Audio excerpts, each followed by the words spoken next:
Kumusta na po kayo? Sana po'y muli po ninyong kaming samahan ng kapatid na Michael sa loob po ng isang oras. Noong nakaraan po ay tinalakay po natin ang tungkol sa pagtalikod ng unang iglesia, pagkamatay po ng mga apostol. At nakita po natin ang naging resulta nito, maging batay po sa patotoo ng kasaysayan. Ngayon po naman ay amin pong ipaglilingkod sa inyo, yun pong ipinangako po namin noong nakaraan, sa pamamagitan din po ng banal na kasulatan. Kung alin ang binabanggit ng Biblia o kung sino ang binabanggit ng Biblia na Antikristo na may bilang na 666 ang kinagisnan po nating relihiyon. Ganon din po naman ang mga karagdagang katibayan na ang pagbabalik sa tunay na tahanan ng Diyos sa Espiritu, ang tunay na pagbabalik sa pananampalataya at tunay na aral ay magagawa lang ng tao sa ating panahon sa pamamagitan po ng tunay na iglesia, kapatid na Michael. Katulad po ng binanggit ninyo, kapatid na Levi, ukol sa 666. May mga tao po na ginagamit po yung bilang na 666 maging sa mga magazine, sa mga babasahin o sa mga comics. Maging sa mga pelikula, kapatid na Michael, yan ay naging theme ng mga pelikulang horror. Kaya yung iba ay naniwala doon sa mga nakita nila sa pelikula. Bagamat hindi ganon ang sinasabi ng Biblia. Dahil nga po sa ang mga tao ngayon ay mayroong kani-kanyang pananaw o pagkaunawa ukol po sa bilang na 666. Ano po bang binabanggit ang Biblia, kapatid na Levi, tungkol yan sa 666? Ukol sa tao na may bilang na 666. Kagaya po ng alam ninyo, kapatid na Michael, ay marami pong pagkakakilanlan na binabanggit ng Biblia para po matukoy natin at huwag tayong magkamali kung sino po yung Antikristo na may bilang na 666. Ito po ang ilan, babasahin po namin sa inyo dito sa Biblia, sa Apokalipsis 13:18, pakinggan po ninyo. Dito'y may karunungan. Ang may pagkaunawa ay bilangin ang bilang ng hayop, sapagkat siyang bilang ng isang tao, at ang kanyang bilang ay 666. Isa-isahin po natin. Ang sabi po sa talata, ang may pagkaunawa ay bilangin.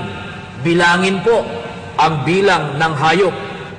Pero hindi literal na hayop, sapagkat ang sabi, siyang bilang ng isang tao, at ang kanyang bilang ay 666. Marahil po iniisip ng mga nanonood ngayon, kapatid na Levi, tao pala ang banggit dyan sa talata ng Biblia. Pero bakit tinawag pong hayop? Ano po ba ang kahulugan ng hayop pagka binabanggit po ito sa hula po ng Biblia? Opo, at gaya po ng nabanggit po namin sa inyo nung una, ito hong Apokalipsis ay marami pong banggit na simboliko.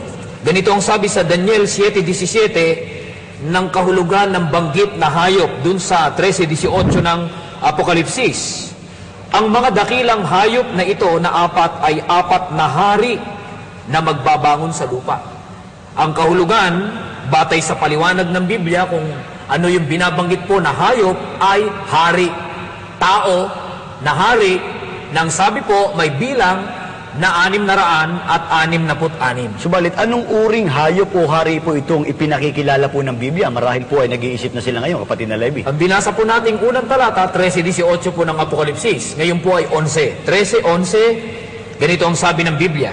At nakita ko ang ibang hayop na umaahon sa lupa, at may dalawang sungay na katulad ng sa isang kordero.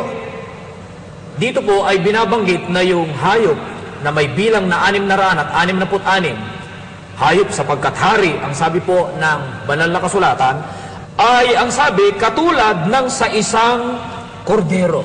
Sa mga kapatid na Michael, meron siyang tutularan na yun ang kordero o tupa na binabanggit po ng banal na kasulatan. At ang kordero po o tupa na tinutukoy, hindi po tayong tutugon. Nakasulat din po sa Biblia, dito po sa Juan, sa 1 ang talata po ay 29. Nang kinabukasan ay nakita ni Juan si Jesus na lumalapit sa kanya at sinabi, narito ang kordero ng Diyos na nag-aalis ng kasalanan ng sanglibutan. Sa makatid, sino po ang tupa o kordero na tinutukoy? Walang iba kundi ang ating Panginoon Kristo. Sa makatid, mga mahal po namin sumusubaybay, ang ating Panginoon Kristo bilang hari ang tutularan nitong binabanggit po ng Biblia na tao na may bilang na 666. At kung ano ang pagkahari po ng ating Panginoon Kristo, ay binabanggit po o itinuturo ng Apostol Pablo dito po sa unang Timoteo 6:14 hanggang 15. Ganito po ang kanyang pahayag. Natuparin mo ang utos na walang dungis, walang kapintasan, hanggang sa pagpapakita ng ating Panginoong Hesukristo, na sa kanyang kapanahunan ay ipahahayag siya na mapalad at tanging makapangyarihang hari ng mga hari at Panginoon ng mga Panginoon. Ang ating Panginoon Hesukristo po, ayon sa Biblia, ay hari ng mga hari. Kapatid na Michael, alam po natin ang pagkahari. Ang pagiging hari ng ating Panginoon Hesukristo ay pagiging leader ng relihiyon, hari ng relihiyon, sapagkat ang sabi niya sa ibang talata ng Biblia, ang aking kaharian, ang aking paghahari ay hindi sa lupang ito. Yan ho ay tagpo ng magtanong si Pilato noon sa ating Panginoon Kristo kung siya po ay totoong hari. Ngayon po ay sa binanggit kanina sa Apokalipsis 13:18 at 11 na tao at tutulad sa pagiging hari ng ating Panginoon Kristo, yun ho yung binabanggit na may bilang na 666. Ngayon po, pagka po tinularan ang ating Panginoon Kristo sa kanyang pagiging hari, kapatid na Michael, ay bulaan na yon, sapagkat hindi naman pinapayagan ng ating Panginoon Kristo siya lang mag-isa noon, hari ng mga hari. Hindi niya pinapayagan na yun ay kunin ng ibang tao. Kaya pag may kumuha noon o tumulad doon, yun ay pagiging bulaan. At ang tutulad sa pagiging hari ng ating Panginoon Kristo, mayroon pang isang pagkakakilanlan. Tingnan po namin sa pahayag ng ating Panginoon Kristo sa Mateo 7:15 na ganito po ang sinasabi. Mangag-ingat kayo sa mga bulaang propeta na nagsisilapit sa inyo na may damit tupa, datapwat sa loob ay mga lobong maninila. Kanina po sa 1:29, binasa po ng kapatid na Michael sa atin, ang kordero o tupa na binabanggit, ang ating Panginoong Kristo. Yung bulaang propeta, ang sabi ng ating Panginoong Kristo, nagsisilapit sa inyo na may damit tupa. Sa makatwid, ito po ay isang pagkakakilanlan, kapatid na Michael, na yung bulaang propeta, na siya rin yung katuparan ng sinasabi po sa Apokalipsis na binasa natin kanina, ay nakadamit tupa o tutularan ang pananamit ng ating Panginoong Hesukristo. Subalit, mga mahal po naming sumusubaybay, wag po tayong magkamali na lahat po naman ng nagdaramit ng mahaba ay naglalayong tumulad sa ating Panginoon Kristo, kagaya po ng mga choir members, mga awit, kapatid na Michael, yung mga maestrado, yung mga graduates, nakatoga rin ng mahaba. Pero wala silang layunin na tularan ang pananamit ng ating Panginoon Kristo. Pero tandaan po natin, yung binabanggit po na bulaang propeta, na siya rin po yung Antikristo, na may bilang na 666, na tumulad sa pagkahari ng ating Panginoon Kristo, talagang ginawang uniforme ang damit na mahaba sa layuning tularan po ang pananamit ng ating Panginoon Kristo. At maging ito po ang aklat ng Iglesia Katolika na pinamagatang Pasyon Genesis. Ngunit at ito'y hindi pa nasukat ikabalisa ang lalong kagitla-gitla. Sa mundo'y kung sumipot na, yaong taong palamara, yaong sukaban at lilo, magdarayang walang tuto, kalupit-lupit na tao, kampo ng mga demonyo ang pangalay Antikristo. Yan ho, kapatid na Levi, ay hindi ho natin paratang.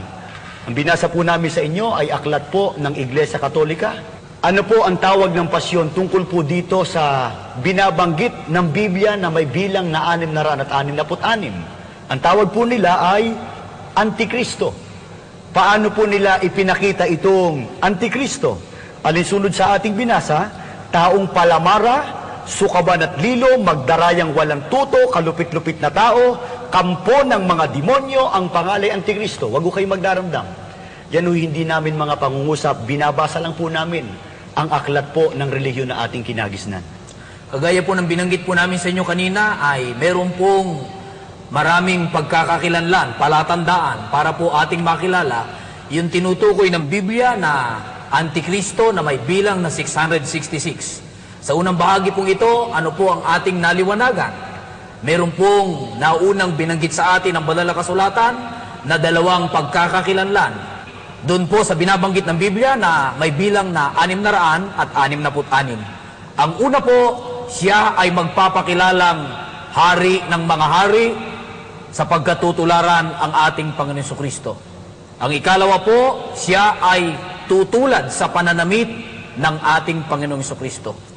Dito po sa dalawang ito ay makikita na po natin kung sino po ang katuparan. Sino nga po ba ang katuparan ng binabanggit na ito ng banal na kasulatan?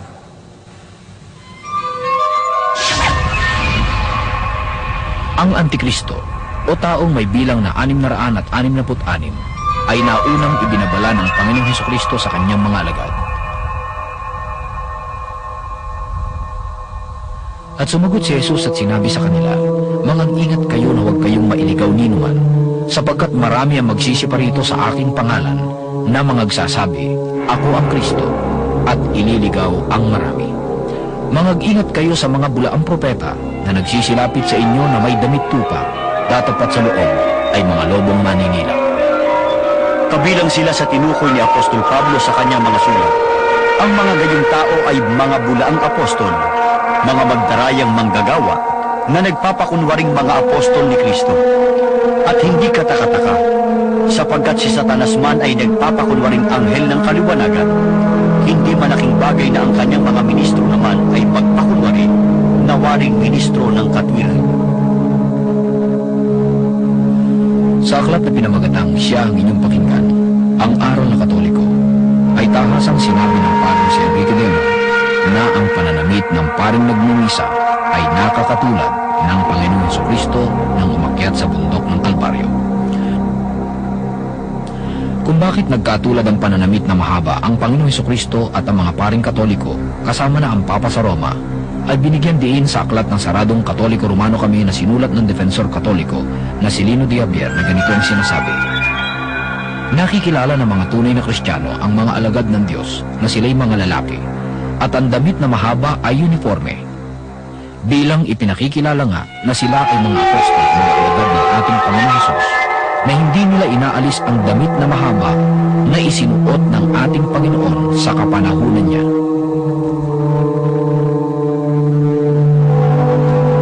Kaugnay naman ng pagpapakilala ng bulaang propeta sa sarili bilang panibagong Kristo, may binabanggit ang aklat na The Faith of Millions, The Credentials of the Catholic Religion, na sinulat ng pari na si John A. O'Brien, na ganito ang binabanggit. Walang pagtatakang ang pangalang naiibigan ng mga manunulat pangrelihiyon na ikapit sa pari ay ang Alter Christus, sapagkat ang pari ay gayon at kailangang maging panibagong Kristo. Ang pahayag na ito ay kasang-ayon ng isinasad sa aklat na Modern World na sinulat ng dalawang paring Jesuita na sina Francis Beten at Alfred Kaufman sa pagpapaliwanag nila ng mga pribilehiyo o karapatan ng mga paring Katoliko ay ganito ang kanilang pangangatwiran. Ang mga karapatang ito ay ibinatay sa pagsasaalang-alang na yaong sa pinakamataas na kahulugan ay lumulugar sa katayuan ng hari ng mga hari. Nais po namin ipagpauna sa inyo, wag naman po ikagalit, na yung iba pa pong palatandaan kung sino yung binabanggit na taong merong bilang na 666 sa Biblia ay natupad po sa Papa ng Iglesyang Kinagisnan. Babalikan po natin yung talatang kanina, na unang talata po na aming ipinaglingkod sa inyo, Apokalipsis 13:18. Sa pag-alam po natin kung ano pa po ang ibang palatandaan para po makilala yung binabanggit ng Biblia na Antikristo. Dito'y may karunungan, ang may pagkaunawa ay bilangin ang bilang ng hayop, sapagkat siyang bilang ng isang tao, at ang kanyang bilang ay 666. At ang may bilang po na 666 doon po sa binabanggit po ng Biblia.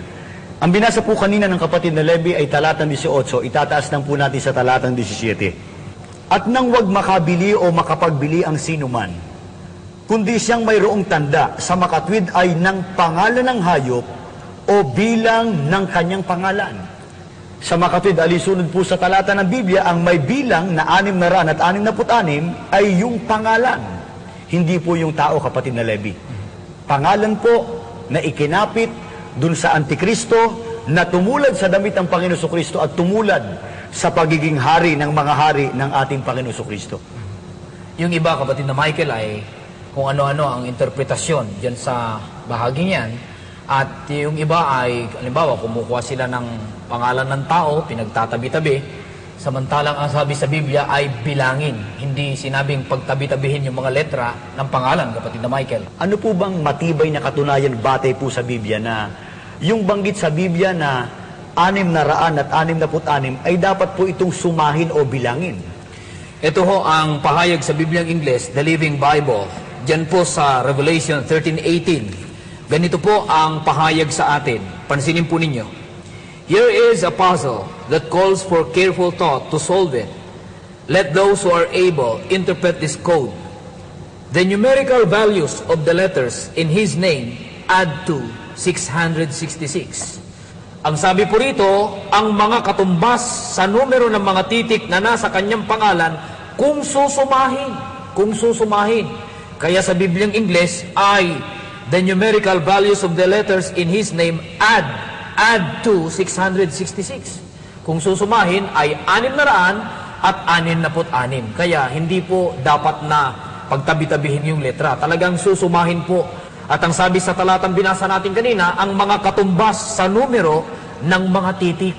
Sa mga kapatid, yung mga titik ay merong katumbas sa numero, yun ang pag-inad ay 666 ang total, kapatid na Michael. Yun ang pangalan na ikakapit po doon sa Antikristo na tutulad sa pagkahari ni Kristo at sa pananabit ng ating Panginoon Kristo, kapatid na Levi.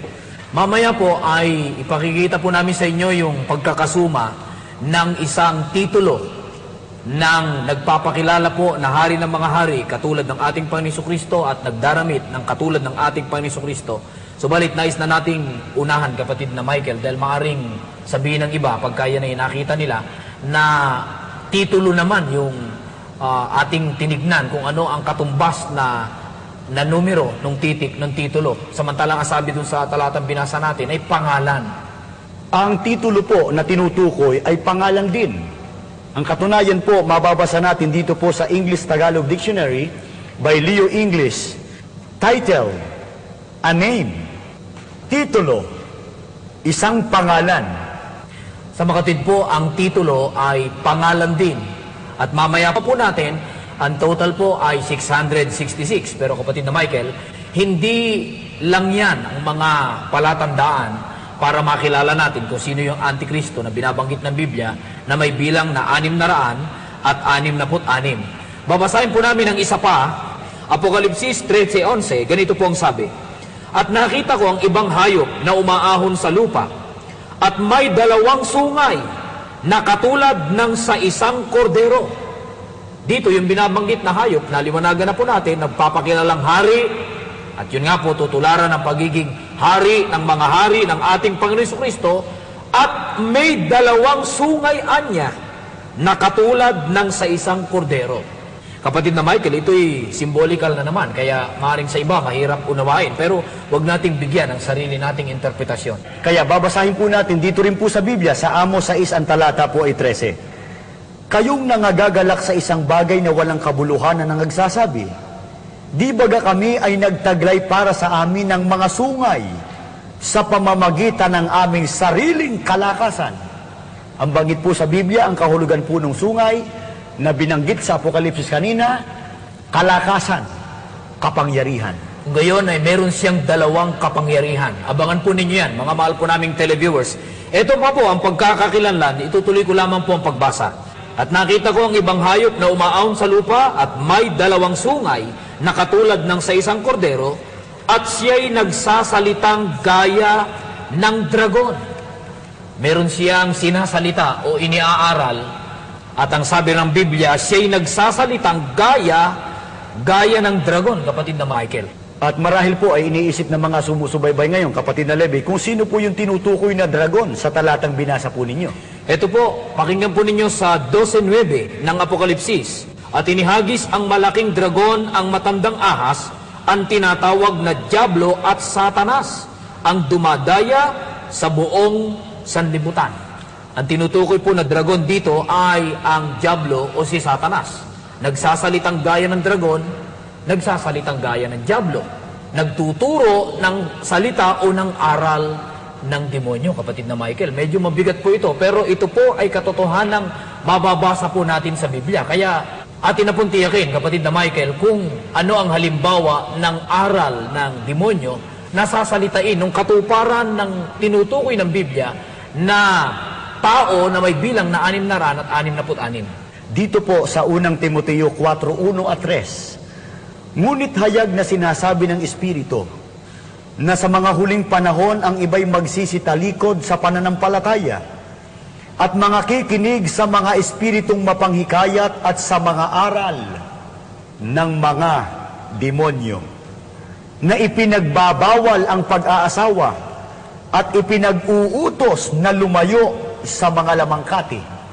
Ano po ang ilan sa mga halimbawa ng aral po ng demonyo, hindi po aral ng Diyos, na ituturo nitong may bilang na 6 na raan at 66. Una po, ipagbabawal ang pag-aasawa. Ikalawa, ipag-uutos na lumayo sa mga lamangkati o karne. At bago natin puntahan ang katuparan, kapatid na Michael, ay atin nang alamin pa yung iba pong pagkakakilanlan o palatandaan kung sino yung tinutukoy po na may bilang na 6 na raan at 66. Babasahin po natin sa Apokalipsis 13:16. Dito po sa Bagong Tipan, sinalin po ng Iglesia Katolika. Pakinggan po ninyo. At gagawan niya ng paraan upang ang lahat, mga dukha at mga maginoo, mayayaman at mahihirap, malalay at mga alipin, ay magkaroon ng tanda sa kanan nilang kamay at sa noo.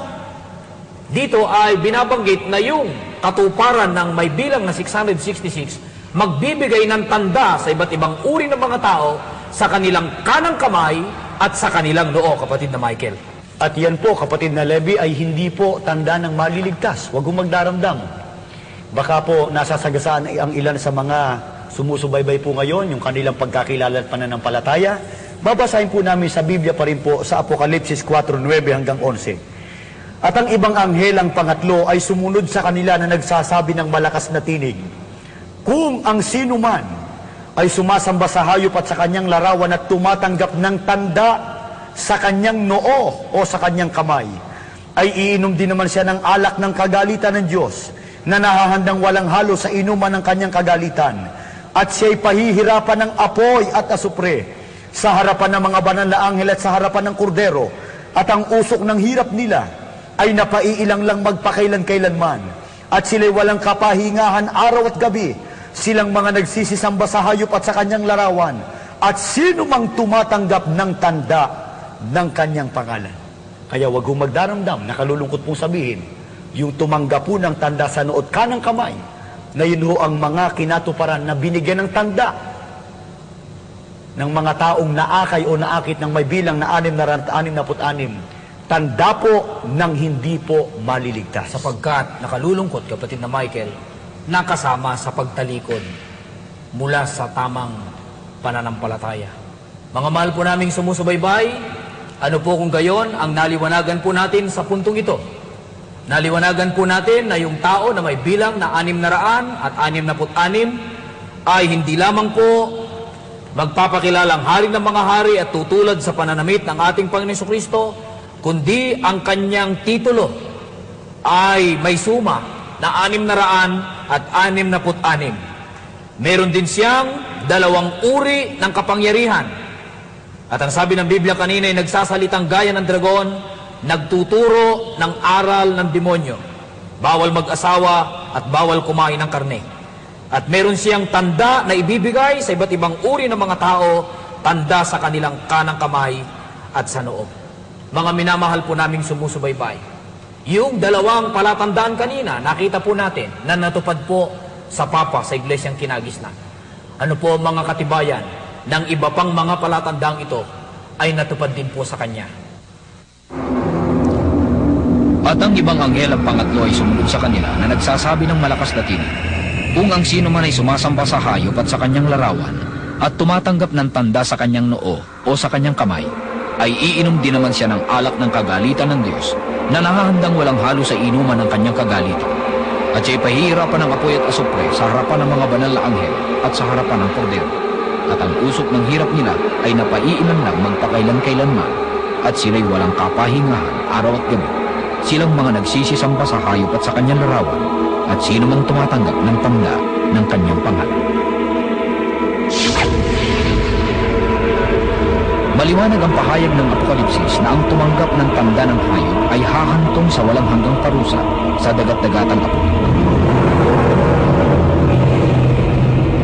Ngunit hindi lahat ay nagkakasundo kung ano o sino ang katuparan ng hayop na inilalarawan ng Biblia.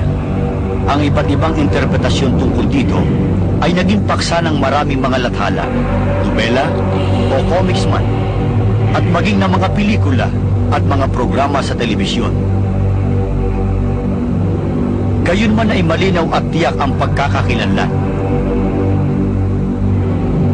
At nakita ko ang ibang hayop na umaahon sa lupa at may dalawang suklat na katulad ng sa isang kordero at siya nagsasalitang gaya ng dragon. Dito may karunungan. Ang may pagkaunawa ay bilangin ang bilang ng hayop sapagkat siyang bilang ng isang tao at ang kanyang bilang ay 666. Maliwanag ng hayop o Antikristo na nagpapanggap na kahalili ni Kristo ay may pangalan o titulo na kapag binilang ay 666.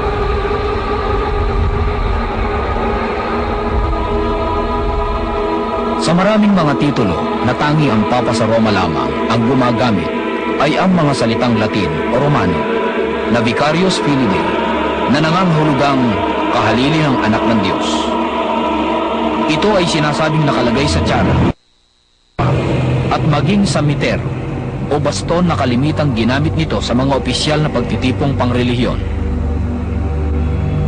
Kapag tinapatan ng katumbas na bilang ang bawat letrang Romano ng mga salitang Vicarius Filii Dei, ay ganito ang magiging resulta ng pagbilang.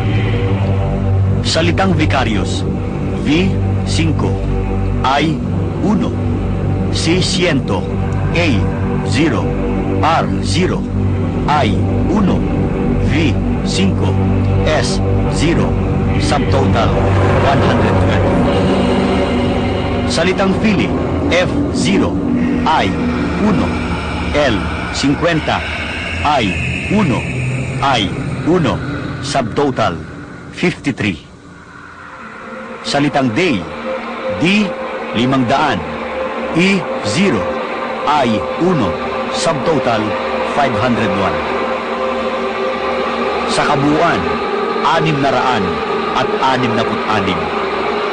Maraming pangalan ang kung susumahin ay may kabuuang 666, ngunit wala sa kanila ang ibang palatandaan ng Antikristo.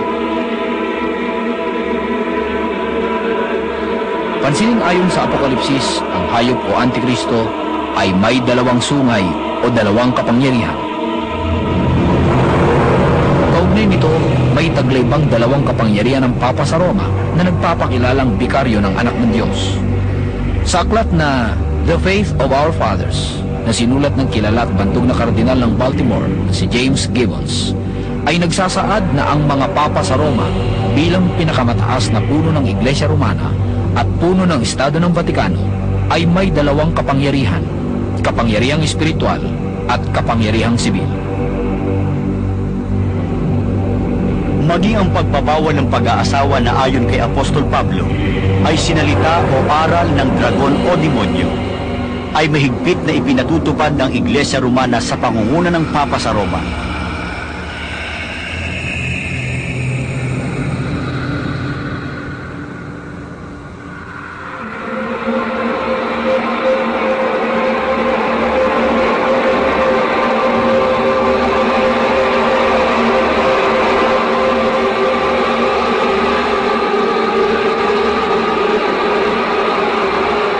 Ang pagbabawal ng pagkain ng lamangkati o karne, na ayon pa rin kay Apostol Pablo, ay aral ng demonyo, ay isa rin sa mga aral na ipinatutupad ng Papa at mga pare sa mga Katoliko.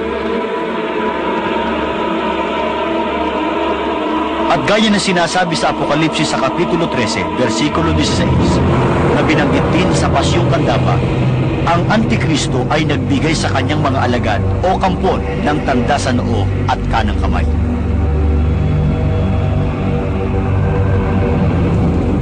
Kapansin-pansin na ang krus ay sinasabing tanda ng taong Katoliko na ikinikintal sa noo kapag Miyerkules de Ceniza at araw-araw namang iniaantanda sa pamamagitan ng paggamit ng kanang kamay. Krus na inakalang tanda ng Kristyanismo.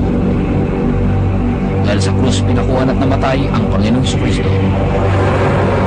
Ngunit krus na hindi niya ginawa ni ng kanyang mga alagad, kundi krus na ginawa ng mga kalaban ni Kristo o Antikristo. Nakalulungkot po, pero isang katotohanan na sa Papa po ng Iglesia Katolika na tupad ang binabanggit ng Biblia na may bilang na 666. Subalit, mga mahal po naming sumusubaybay, alam po ba ninyo na hindi lamang po iisa ang Antikristo ayon po sa Biblia? Sino po ang ibang Antikristo na ipinakikilala ng Biblia? Kailangan pong makilala po natin para tayo ay makapag-ingat. Yan po ay sa amin pong pagbabalik ng kapatid na Michael.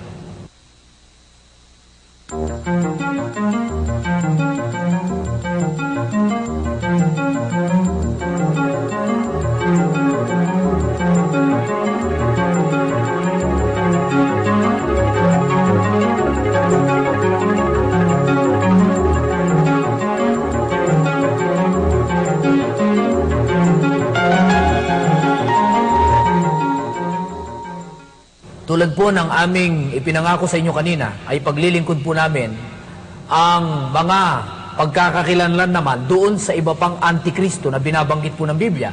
Pakinggan po ninyo sa unang Juan 2:18 hanggang 19, ganito po ang sabi ng mga apostol. Mga anak, malapit na ang wakas, tulad ng narinig ninyo, darating ang Antikristo.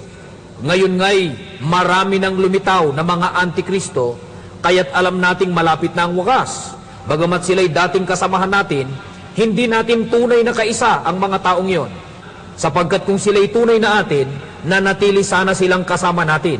Ngunit umalis sila, kaya't maliwanag na silang lahat ay di tunay na atin.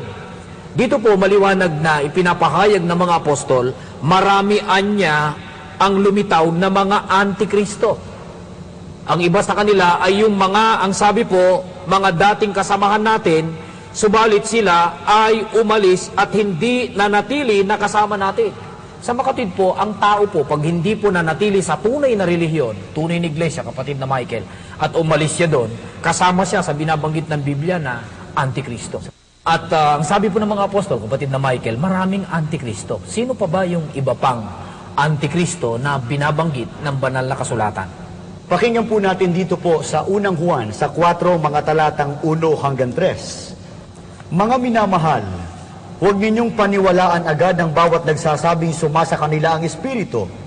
Sa halip ay subukin muna ninyo upang malaman kung mula sa Diyos ang Espiritong sumasa kanila, sapagkat marami ng bulaang propeta ang lumitaw sa sanglibutan.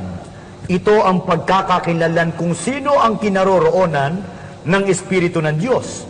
Ang nagpapahayag na si Jesucristo ay naging tao ang siyang kinaroroonan ng Espiritong mula sa Diyos. Subalit, ang hindi nagpapahayag ng gayon tungkol kay Jesus ay hindi kinaroonan ng Espiritong mula sa Diyos. Ang Espiritu ng Antikristo ang nasa kanya, nasabi na sa inyong ito'y darating at ngayon nga'y nasa sanglibutan na. Batay po sa Biblia, sino po ang itinuturo na Antikristo? Yun anyang hindi nagpapahayag na si Jesucristo ay naging tao. Pero sino ho ang tinutukoy ng Biblia na kinaroroonan ng Espiritu ng Panginoon Diyos? Ang nagpapahayag anya na ang ating Panginoong Jesucristo ay naging tao. Yan ang isa sa mga aral ng Iglesia ni Cristo na pinaninindiganan po natin. Ang ating Panginoong Jesucristo po, sa kabila ng napakarami niyang katangian, ay nananatiling tao ang kanyang kalagayan. Sapagkat ang sabi niya sa 1:8:40, mabuti kapatid na Michael, basahin na rin po natin, datapwat ngayon pinagsisikapan ninyo akong patayin na taong sa inyo'y nagsaysay ng katotohanan na ating narinig sa Diyos. Si Kristo po mismo ay naninindigan na siya'y tao na nagsasaysay ng katotohanan na narinig niya sa Diyos. Ito po ang isang katotohanan na kanyang sinabi, siya'y tao. Kaya yung nagsasabing si Kristo hindi tao, kapatid na Michael, kalaban ni Kristo, anti-Kristo. sapagkat sinasalungat yung katotohanan na itinuro ng ating Panginoon Jesucristo. Ang totoo, maging nung siya po ay mabuhay na mag-uli at napagkamalan siya ang Espiritu o Diyos, itinuwid niya yung pagkakamaling yon sa 24:39 ng Lucas. Babasahin na rin po namin, ganito ang sabi, tingnan ninyo ang aking mga kamay at ang aking mga paa, ako rin nga. Hipuin ninyo ako at tignan, sapagkat ang isang espiritu ay walang laman at mga buto, na gaya ng inyong nakikita na nasa akin. Sa 1:4:24, ang sabi po ng ating Panginoon Jesucristo, ang Diyos ay espiritu. Pero sa talatang ito, ang sabi niya, meron akong laman, meron akong buto, hindi gaya ng isang espiritu. Kaya dito, kapatid na Michael, pinatutunayan niya, hindi siya Diyos. Pagka ho itinuturo natin yung mga katotohanan na nakasulat naman po sa Biblia, kapatid na Levi, may mga nagsasabi na hindi naman anya kami tutol na si Kristo ay tao. Katotohanan, si Kristo ay tao na at Diyos pa, Diyos na tao pa. Yun ho ang kanilang pagkaunawa. Yun nga ho ang sinasabi, pero yun ay hindi katotohanan. Ito ho ang totoo. Ang pagiging tao po ng ating Panginoon Jesucristo, sapat na katibayang hindi siya Diyos, sapagkat ang tao po hindi pwedeng maging Diyos, at ang Diyos po ayaw na niya na siya'y maging tao. Ito ho ang mga katibayan. Oseas 11:9. Hindi ko isasagawa ang kabangisan ng aking galit. Hindi ako babalik upang ipahamak ang Ephraim, sapagkat ako'y Diyos at hindi tao. Ang tunay na Diyos po, ang Ama, naninindigan. Ang sabi niya, ako'y Diyos at hindi tao. At ang tao ay hindi pwedeng maging Diyos. Ito po ang katibayan. Ezekiel 28:9. Sabihin mo pa kaya sa harap niya na pumapatay sa iyo, ako'y Diyos. Ngunit, ikaw ay tao at hindi Diyos. Yan po ang mga katibayan na ang pagiging tao ng ating Panginoon Jesucristo, sapat na katunayang siya ay hindi Diyos. Kaya, kapatid na Michael, inuulit po natin yung magtuturo ng ibang aral, maiba rito. Yun nga, nagsasabing si Kristo ay hindi tao. Yung iba naman nagsasabing Diyos na tao pa, kaaway, kalaban ng ating Panginoon Jesucristo. Yun yung binabanggit kanina sa unang 1:4-1-3 na mga kabilang sa Antikristo. Subalit nais lamang po namin liwanagin na bagamat tao po ang aming pagkakilala sa ating Panginoon Jesucristo sapagkat yun po ang nasa Biblia, hindi ho siya karaniwang tao sapagkat kinikilala po namin ang mga katangiang ibinigay sa Kanya ng ating Panginoon Diyos. Kinikilala po namin na siya po ay Panginoon, tagapagligtas, taong banal, taong hindi nagkasala, ipinag-utos ng Diyos na paglingkuran at sambahin. Maging ang mga anghel sa langit, kapatid na Michael, ay sasamba sa ating Panginoon Jesucristo. At siya ang pinakadakila sa lahat ng nilalang kung ang pag-uusapan ay yung mga karapatan na ipinagkaloob sa Kanya ng ating Panginoong Diyos. Kaya natin sinasamba dahil nga sa ipinasasamba ng ating Panginoong Diyos at lahat ng yan ay pawang mababasa sa banal na kasulatan. At namamalagi po na ang Ama ang nag-iisang tunay na Diyos batay po sa mga katotohanan ng nasa Biblia. Kaya ano po ang naliwanagan po natin sa puntong ito? Naliwanagan po natin na ayon sa Biblia ay maraming antikristo. Ang halimbawa pa niyan ay yung mga umalis sa tunay iglesia. Ang iba ay yung mga ayaw tanggapin ang katotohanan ng ating Panginoon Jesucristo ay tao ang kanyang kalagayan.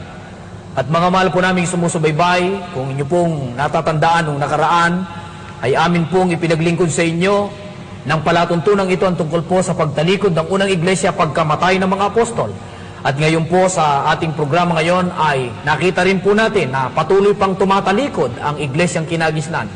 At kung sino ang nanguna sa pagtalikod ay nakilala po ninyo. Sa harap po ng mga katotohanan ito, mga mahal po naming sumusubaybay, maring ang tanong po ng marami ay kung meron pang pag-asa ang mga taong naakit ng maling pananampalataya. Hindi lang dito sa ating bansa, kundi sa iba't ibang panig ng sanlibutan. Halimbawa sa Estados Unidos na napakarami pong naakit ng pananampalatayang ipinanganak din naman ng iglesyang kinagisnan. At halimbawa po sa Europa, partikular na po dyan sa Roma, na kung saan nakita po natin sa Biblia at sa kasaysayan, dyan po nagsimula ang pagtalikod ng iglesia, pagkamatay ng mga apostol. Ano ang katibayan na mayroong pag-asa mga taga-Roma na makabalik sa tunay na paglilingkod sa ating Panginoong Diyos?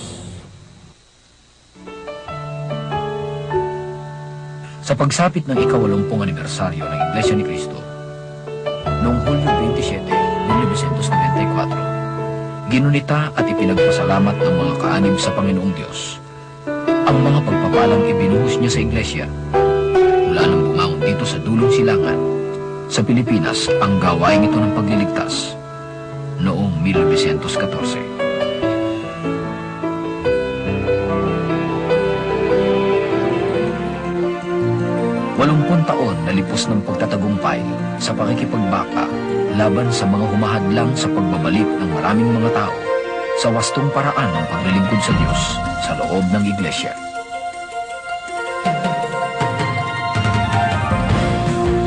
Walong dekada na sumaksi sa paglaganap ng dalisay na Ebanghelyo at paglago ng Iglesia ni Cristo sa ating bansa at sa iba't ibang panig ng daigdig.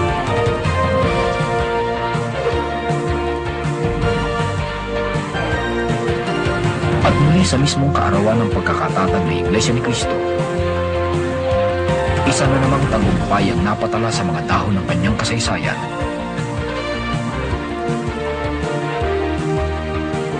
Ang dako, Roma, Italia. Ang pangyayari, opisyal na pagpaparehistro ng Iglesia ni Cristo sa pamahalaan ng Italia. Ang mga mangangasiwa sa gawain ito, ang tagapamahalang pangkalahatan ng Iglesia ni Cristo, kapatid na Eranio G. Manalo, at ang pangalawang tagapamahalang pangkalahatan, kapatid na Eduardo V. Manalo. Ang kahalagahan nito, ang pagbangon muli ng tunay na Iglesia ni Cristo sa Roma sa ating panahon, ay pasimula ng pagbabalik loob sa Diyos ng mga tao sa dakong ito, kung saan nagsimula ang ibinabala ng ating Panginoong Jesucristo at ng mga apostol na pagtalikod sa iglesia na itinayo ng Panginoong Jesucristo noong unang siglo. Ang opisyal na pagpaparehistro ng Iglesia ni Cristo sa Italia ay nagpapagunita sa pagsisimula ng misyon ng Iglesia ni Cristo sa labas ng Pilipinas bilang katuparan ng panukala ng Diyos ukol sa pasugong ito na ipinahayag ni Propeta Isaias. Huwag kang matatakot, ako'y kasama mo. Mula sa dulong silangan hanggang sa kanluran ay titipunin ko kayo at ibabalik sa dating tahanan. Anibersaryo din noon ng Iglesia, taong 1968, nang magtungo ang tagapamahalang pangkalahatan, kapatid na Eranio G. Manalo, sa Hawaii upang pangasiwaan ang pagtitipon ng mga hinirang ng Diyos at ang pagtatatag ng unang lokal na Iglesia ni Cristo sa Estados Unidos ng Amerika. Ito ang naging pasimula ng paglaganap ng Iglesia ni Cristo sa labas ng Pilipinas, na ngayon ay umabot na sa 65 mga bansa at teritoryo sa buong mundo.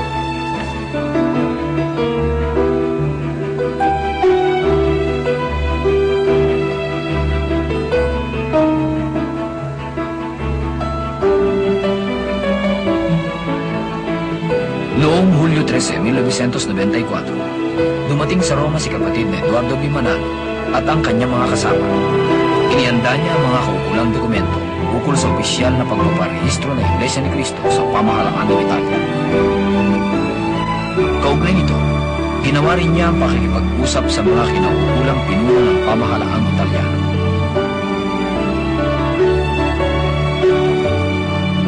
Bukod sa malaking sagutin na pagpaparehistro ng Iglesia sa Italia, sunod-sunod na pinangasiwaan ni kapatid na Eduardo V. Manalo ang pagsamba ng mga kaanib sa iba't ibang lokal ng Iglesia ni Cristo sa Italia. Pinangasiwaan ni kapatid na Eduardo Manalo ang pagtatalaga sa gusaling sambahan sa lungsod ng Roma noong Hulyo 14, 1994. Sumunod ay ang pangangasiwa ng pagsamba sa lokal ng Luca sa bansang Italia rin noong Hulyo 17, 1994. Pagkatapos ay ang pangangasiwa ng pagsamba sa lungsod ng Milan noong Hulyo 21, 1994 na dinaluhan ng daan-daang mga kaanib. Noong Hulyo 23, 1994, bago ang kaarawan ng Iglesia, nangasiwa muli ng pagtitipon ng mga kapatid sa Roma si kapatid na Eduardo V. Manalo. Noong Hulyo 24 naman, dumating si kapatid na Eranio G. Manalo, ang kanyang butihing may bahay, kapatid na Cristina V. Manalo at iba pang kasama sa lungsod ng Roma. Noong Hulyo 27, 1900, daan-daang mga kapatid na nakatala sa mga lokal ng Iglesia ni Cristo sa bansang Italia ang nagkatipon sa siyudad ng Roma sa isang pagsamba na pinangasiwaan ni kapatid na Eranio G. Manalo kasama si kapatid na Eduardo V. Manalo. Ang mahalagang yugtong ito sa kasaysayan ng Iglesia ay nasaksihan ng mga kaanib na nagkatipon sa main pavilion at tabernakulo ng tanggapang pangkalahatan ng Iglesia ni Cristo sa Quezon City sa Pilipinas, sa San Jose at Los Angeles sa California, sa Estados Unidos, sa Hawaii, at maging sa Sydney, Australia. Sa makasaysayang pagtitipon na ginanap sa gusaling sambahan ng Iglesia ni Cristo sa Roma, ipinahayag ng tagapamahalang pagkakaroon ng Iglesia ni Cristo, kapatid na Eranio G. Manalo, ang opisyal na pagkakatatag ng Iglesia ni Cristo sa lungsod ng Roma. Kaya mga kapatid, mula sa araw nito, ay aking ipinapahayag ang opisyal na pagkakatatag ng Iglesia ni Cristo dito sa Roma.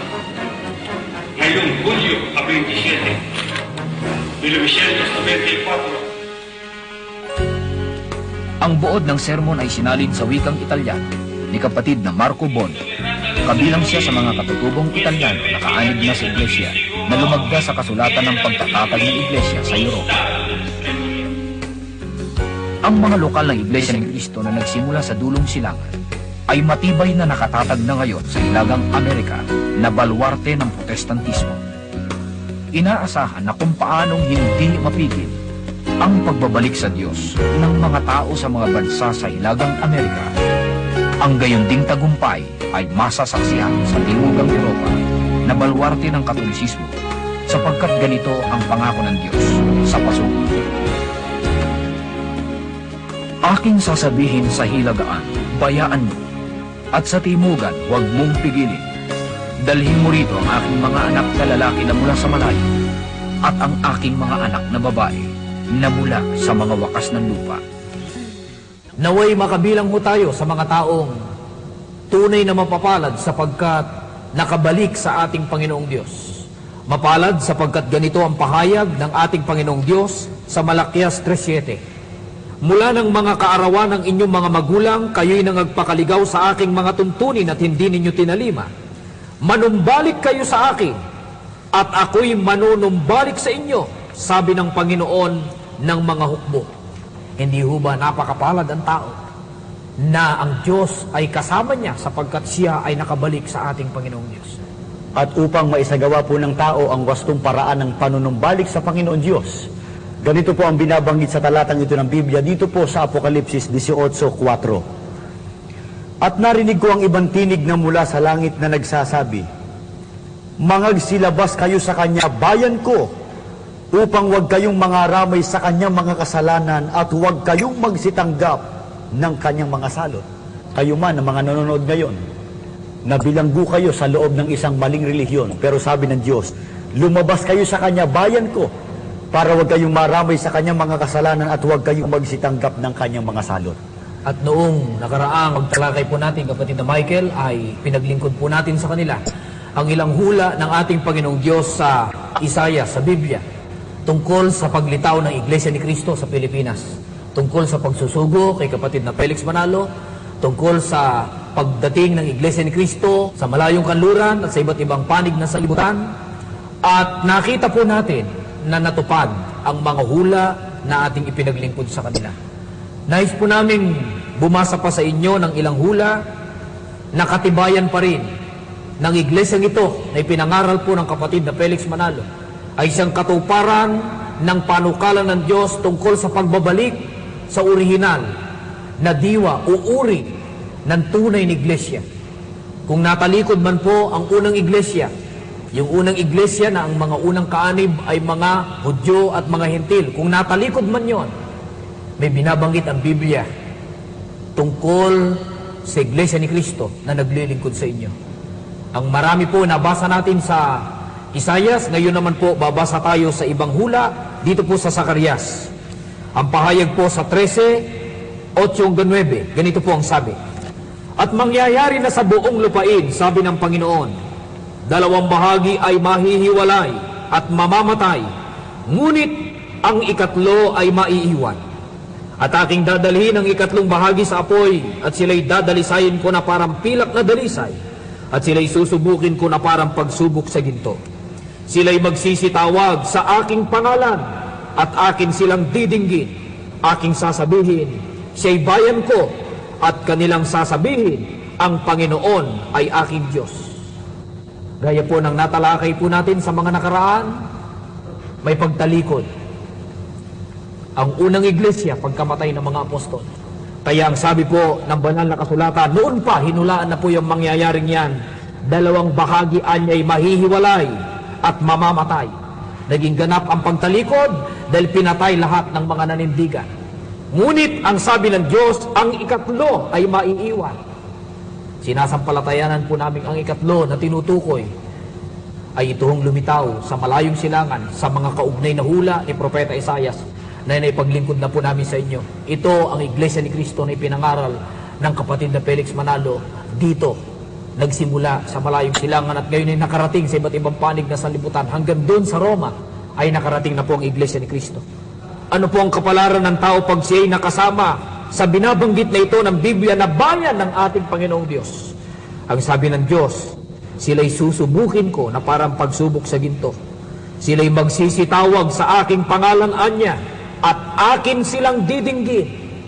Aking sasabihin, siya'y bayan ko, siya'y bayan ko. At kanilang sasabihin, ang Panginoon ay aking Diyos. Hindi lang po ang mahalaga, sabihin natin, ang Panginoon ang ating Diyos. Pero ang lalong mahalaga, sabihin niya, tayo'y bayan niya, kasama sa bayan niya. Sapagkat tayo po ay nakabalik sa Kanya. Ang talikod po na relihiyon ay hindi na po bayan ng ating Panginoong Diyos. Pero dito, ang sabi ng Diyos, sa tinutukoy niyang gawain, siya ay bayan ko. Ang totoo po, kapatid na Levi, ang binasa po ninyo ay isa lamang sa mga talata o hula na binabanggit po sa Biblia tungkol sa iglesyang ito. Kung kayo po ay dati na po sumusubaybay, nakita po ninyo ang mga hula ng Diyos na natupad sa iglesyang ito. Mamamalagi kayo sa pagsusuri sa mga katotohanang inihahayag namin sa inyo. Lalo po ninyong mapatutunayan na ang iglesyang ito ay bayan po ng Diyos. Ito ang tunay na nakabalik sa Kanya. Ito ang tunay na nakarating sa wastong paraan ng paglilingkod sa Kanya. Kanina, kapatid na Michael, ay bumasa tayo ng mga talata sa Apokalipsis. At doon ay binabanggit yung nanguna sa pagtalikod mula sa tamang pananampalataya. Kung ang pag-uusapan naman ay yung nanguna naman ng pagbabalik sa tamang pananampalataya sa ating panahon, sa mga huling araw na ito, kapatid na Michael, paano pa ipinakita ng Biblia ang kapalaran ng mga taong maakit sa kanyang gawain? Ang babasahin ko po ay nakasulat dito po sa Apokalipsis 9 hanggang 10, 11 hanggang 12. Ituloy na po natin hanggang 13. Ito po ay hula ng Diyos tungkol sa kanyang sugo sa mga huling araw na ito na natupad po sa gawain ng kapatid na Felix Manalo. Sumunod sa dalawang ikatlong anghel na malakas na nagsasabi, sino mang sumasamba sa halimaw at sa larawan nito at tumatanggap ng tatak sa kanyang kamay o noo ay iinom ng alak ng puot ng Diyos. Kaya't kailangang magpakatatag ang mga hinirang ng Diyos, ang mga sumusunod sa utos ng Diyos at nananatili sa pananalig kay Jesus. At narinig ko ang isang tinig mula sa langit na nagsasabi, isulat mo ito mula ngayon. Mapapalad ang naglilingkod sa Panginoon hanggang kamatayan. Tunay nga, sabi ng Espiritu, magpapahinga na sila sa kanilang pagpapagal sapagkat susundan sila ng kanilang mga gawa. Ang sabi ho ng talata ng Biblia, mapapalad ang naglilingkod sa Panginoon hanggang kamatayan. Magpapahinga sila sa kanilang pagtukoy po na yon ay bunga ng gawain ng huling sugo at pati na yung misyon ng sugo, kapatid na Michael, ay tiniyak sa atin ng banal na kasulatan at nakita po natin na yan ang naging misyon ng kapatid na Felix Manalo, pati na po ang kanyang pangangaral ay isa sa mga pangunahing ipinangaral niya, ang panunumbalik ng tao mula sa maling pananampalataya tungo sa tunay na iglesia. At pagkaya ay nagawa ng tao, makakasama ho siya sa bayan ng ating Panginoong Diyos, magtatamo po ng kaligtasan ng kanyang kaluluwa at katutuparan ng iba pang mga pangako ng ating Panginoong Diyos, kasama na po ang paninirahan sa bayang banal at ang pagtatamo ng buhay na walang hanggan. Mga mahal po naming sumusubaybay, sana po laging paratingin ng Diyos ang kanyang pagpapala sa bawat isa sa inyo, 10 ng inyong mga mahal sa buhay, para lagi nating masunod ang kanyang kalooban. Tayo po ay mananalangin.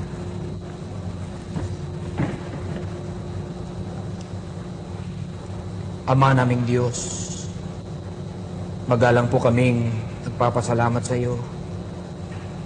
Alang-alang po sa mga saganang biyaya mo sa amin. Amen.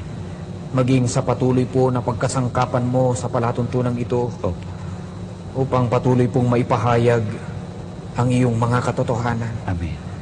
Pakitulungan mo po ang mga sumubaybay na hindi pa namin kapananampalataya. Loobin mo sanang mabuksan ang kanilang puso at isipan.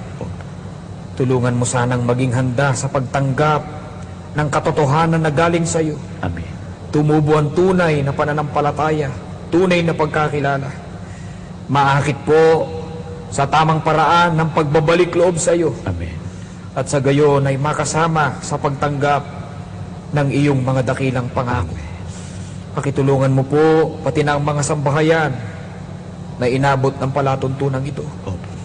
Loobin mo sana, Ama, na maghari doon ng kapayapaan na nanggagaling sa iyo. At padaluyin mo po ang mga pagpapala sa kanilang buhay, sa kanilang kaluluwa. At sa gayon ay magkaisa kami sa pagsunod sa iyong kalooban. Amen. Panginoong Yesus, dumadalangin din po kami sa iyo. Mahabag ka sanang magpatuloy pa ang mga tagumpay ng banal na gawain mo dito sa lupa.